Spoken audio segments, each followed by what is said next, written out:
আমন্ত্রণ সংবাদ এক নজরে, সঙ্গে আছি মোহাম্মদ ওয়ালিউল্লাহ। শেখ হাসিনার বিরুদ্ধে মানবতা বিরোধী অপরাধ মামলায় সাক্ষ্য গ্রহণ শুরু হতে পারে আগস্টের শুরুতে, এক ভিডিও বার্তায় জানিয়েছেন ট্রাইব্যুনালের প্রসিকিউটর গাজী তামিম। এছাড়াও রাজধানীর রামপুরায় ভবনের কার্নিশে ঝুলে থাকা আমির হোসেনকে গুলির ঘটনায় ডিএমপির সাবেক এডিসি রাশেদ সহ 5 জনের বিরুদ্ধে তদন্ত শেষ হয়েছে বলে জানান তিনি। জুলাই হত্যাকাণ্ডের বিচার ও সংস্কারের পরেই হতে পারে নির্বাচন, মন্তব্য করেছেন জাতীয় নাগরিক পার্টির আহ্বায়ক নাহিদ ইসলাম। জুলাই পদযাত্রার অংশ হিসেবে বগুড়ায় আয়োজিত অনুষ্ঠানে তিনি একথা বলেন। সেখানে শহীদ পরিবারের সদস্যদের সাথেও মতবিনিময় করেন এনসিপির নেতারা।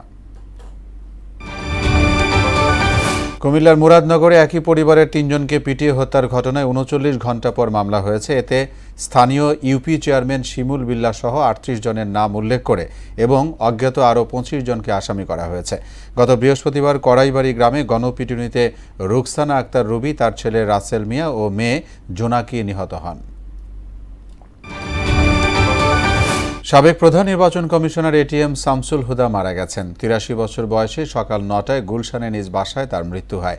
মেয়ে যুক্তরাষ্ট্র থেকে ফিরলে তার জানাজা ও দাফন সংক্রান্ত সিদ্ধান্ত নেওয়া হবে। শামসুল হুদা 2007 সালে সিইসি হিসেবে দায়িত্ব নেন। তার নেতৃত্বেই 2008 সালে জাতীয় সংসদ নির্বাচন অনুষ্ঠিত হয়।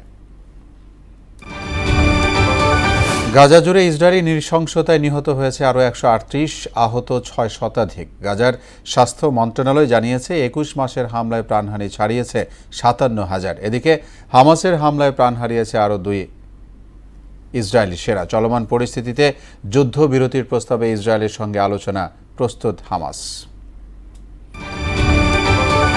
নারী এশিয়া কাপের বাছাই পর্বের নিয়ম রক্ষার ম্যাচে আজ মাঠে নামছে বাংলাদেশের মেয়েরা। প্রতিপক্ষ তুর্কমেনিস্তান। মিয়ানমারের ইয়াঙ্গুনে সন্ধ্যা 6:30টায় শুরু হবে ম্যাচটি।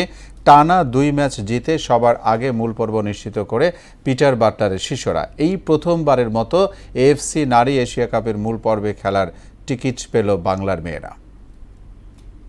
এই ছিল সংবাদ এক নজরে। সবশেষ খবর সবার আগে জানতে মোহনার সাথেই থাকুন।